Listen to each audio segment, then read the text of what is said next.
But there's one question you ask almost all of them, to the point where it's become a bit of a joke, a bit of a meme. So let me start by asking you a version of that question. Do you condemn Benjamin Netanyahu's terrorism against the children of Gaza? Well, I wouldn't categorise it as you do as terrorism, although I do think that they've committed some acts which I do think are acts of terrorists.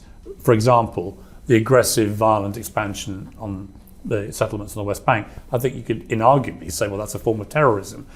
My hesitation in using that categorisation for what Israel has done in Gaza is that, as I've said to Palestinian guests, I'm not sure how else people expected or how else the Israeli government should have responded to the terror attack of October the 7th, given the monumental scale of what happened that day. It seemed to me Hamas knew exactly what Israel would do, didn't care about its civilians, was hiding amongst them, had a tunnel system and thought, bring it on, let's have this out. So I've always felt that Israel not only had a right to defend itself, but had a moral duty to defend its people. By killing Palestinian kids? Well, listen, my brother served tours of Iraq and Afghanistan in the British Army, as did my brother-in-law. There are military all through my family. They've all taken part in conflicts where civilians, including children, have been killed.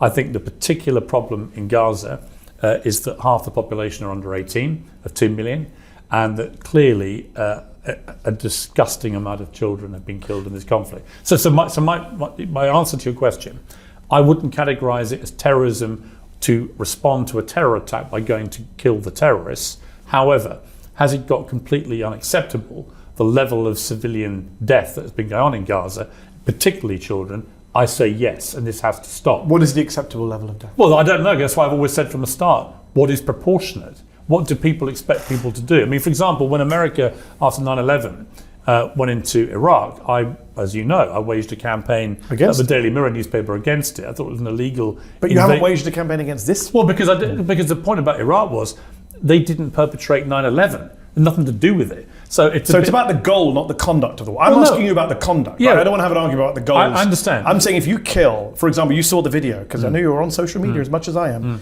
a video that Washington Post verified of a little kid, 13 years old, is attacked by a drone, minding his own business. He's not Hamas. There's no Hamas hiding behind him. He's attacked. As he's bleeding out and people come to help him, they attack again. That's a double tap. It's what Al-Qaeda and ISIS do, double tap strike. How is that not an act of terror? Well, because 2 kids are killed deliberately. Listen, I've seen a lot of videos. Some of them are... But that one specifically, is that an act of terror in your view? It is in your eyes. No, I'm asking your view. Well, no, I haven't seen the one you're talking about. What I would say about it is that I want to see all of these things properly investigated and to establish whether there have been war crimes committed. And if there have been, absolutely hold the people who perpetrated it to account. So you think Yahya Sinwar is a terrorist, right? Yeah. And there was an arrest warrant request for Yahya Sinwar from the International Criminal Court Chief Prosecutor Karim Khan, British lawyer. He's also put out an arrest warrant for Benjamin Netanyahu. He's accused Netanyahu, well, he's asked for one. The court is being lobbied not to do it. He's put out an arrest, he's asked for an arrest warrant, and the indictments he's put out include, this is what he's accused Netanyahu of: starvation, murder, willful killing, extermination. How is Netanyahu not a terrorist, Piers? Well, it may end up being that he is convicted of war crimes that suggest he's a terrorist. But Sinwar wasn't convicted of. Well, Sinwar. I'm just being consistent. The ICC chief prosecutor put out warrant for both. Here's the difference.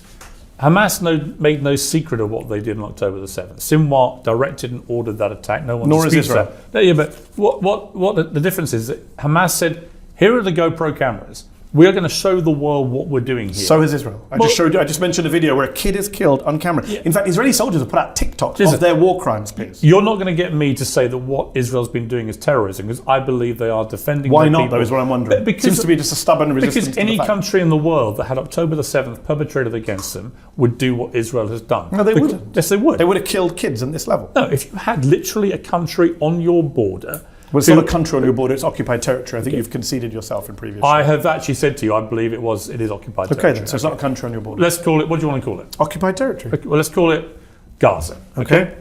That on one single day, in 13 different entry points, 3,000 people came through and committed as much mayhem and murder as they could possibly commit in a deliberate attempt to destabilize and take down Israel, which is the intention of their original charter.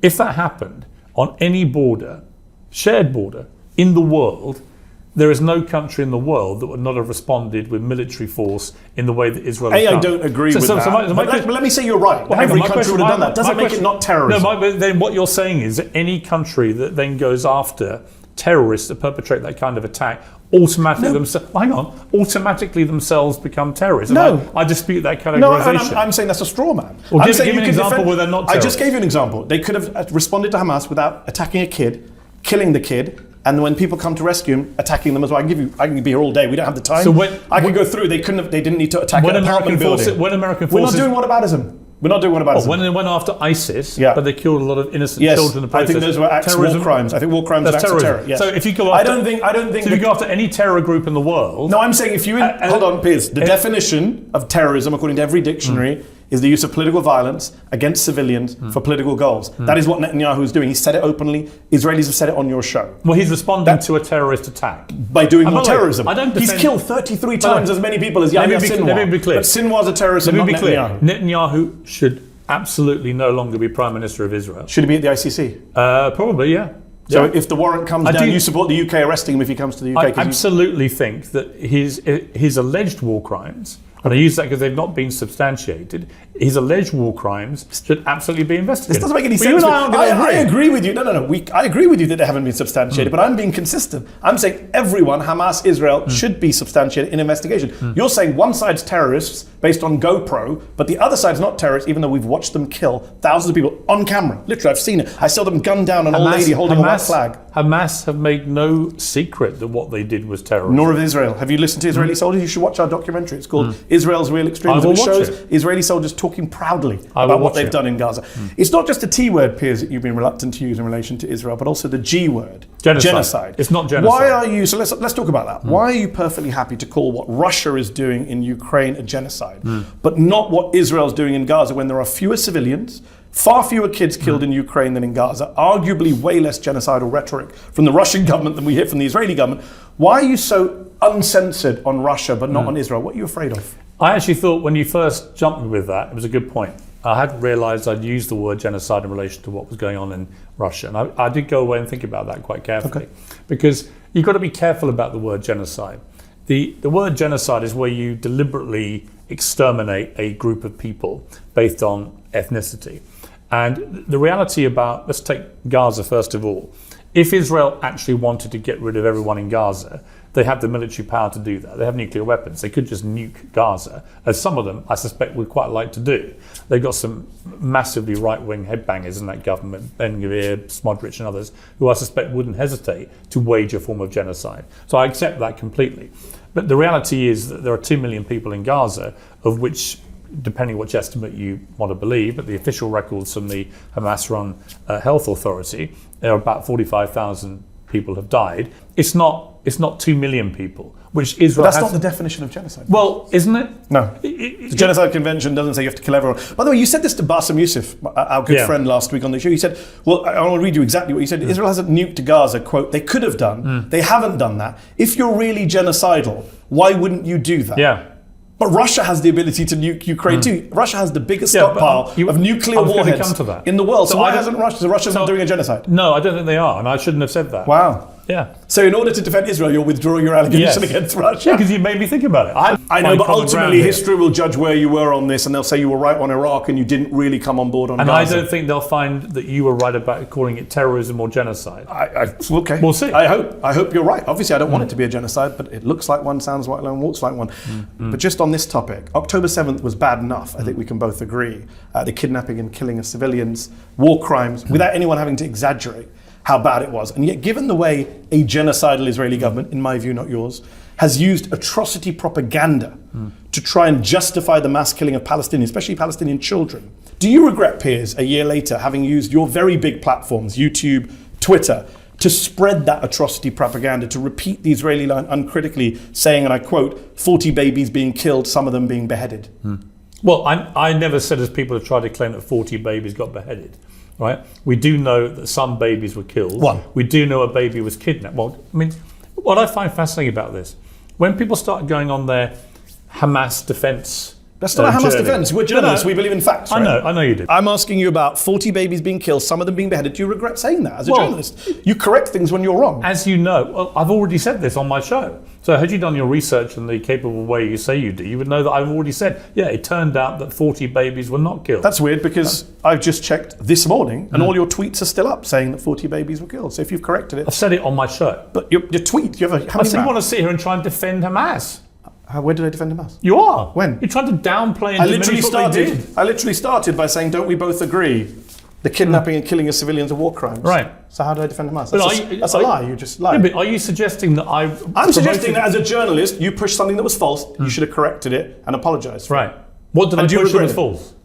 Let me read a line. The new revelation of 40 babies being killed, some of them being beheaded. Right. 40 babies were not killed, no babies were beheaded. I never said 40 babies were beheaded. But you said murdered. 40 babies were murdered. They weren't. Right. 40 babies were not murdered. It now turns out that not that many babies were murdered. No. Okay. In the fog of war, it turned out that was And I not, just asked, my question was, do you regret saying that? Well, that was my question. It now, Instead you said you were defending Hamas. Come on, cliche. so Hamas didn't kill quite as many babies. And no, the Israeli government exaggerated what happened to justify their actual beheading of children in Gaza. Actually, I think that when 8,200 people were either killed or wounded, it was very difficult for them to establish the truth for quite a few weeks. Okay. We now have a much clearer idea of what happened. Do you believe the US and UK media are biased in favour of Israel?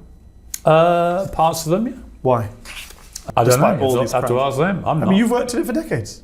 You've worked everywhere. Ask them. News of the world. I'm asking you. You are one of the most famous people in the British media. What do you want me to say? Why is the British media biased in favour of Israel? What do you think I am? I didn't ask that question. What do you think I am?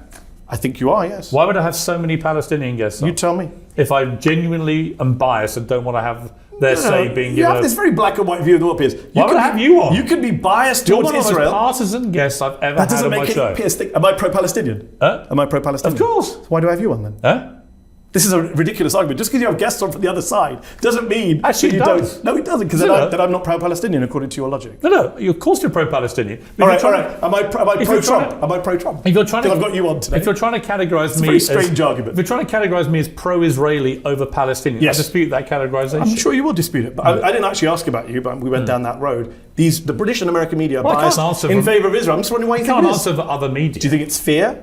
Do you think it's racism? What do you think it is? I don't know. Ask them. I'm asking you. How do I know? You're not there. You are there. I don't know what their motivation is. You're so uncensored until you get to Israel. Okay.